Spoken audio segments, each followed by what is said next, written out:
हे प्रश्न विचारतोय, त्यामुळे या प्रश्नांचं उत्तर आपण शिरूर लोकसभा मतदारसंघातल्या मायबाप जनतेला देणं गरजेचं आहे। आणि मला असं वाटतं की आता तरी ही नैतिक जबाबदारी स्वीकारून जे तुम्ही आव्हान दिलं होतं, मी पुरावे समोर ठेवलेत, आता तुम्ही उत्तर द्यायचं आहे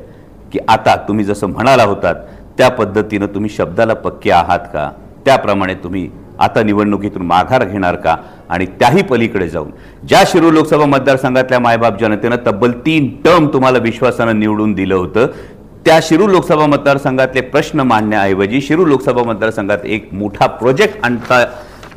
आणण्याऐवजी तुम्ही अशा पद्धतीचे कुठल्या कंपनीचं उखळ पांढरं करण्यासाठी तुम्ही सातत्याने हे डिफेन्सचे प्रश्न विचारले। हा फार महत्त्वाचा मुद्दा आणि महत्त्वाचा प्रश्न मी शिवाजी दादांसाठी उपस्थित करतो आणि पुन्हा एकदा त्यांना आवाहन करतो, तुम्ही जे आव्हान दिलं होतं त्यानुसार मी पुरावे समोर ठेवलेत, आता तुम्ही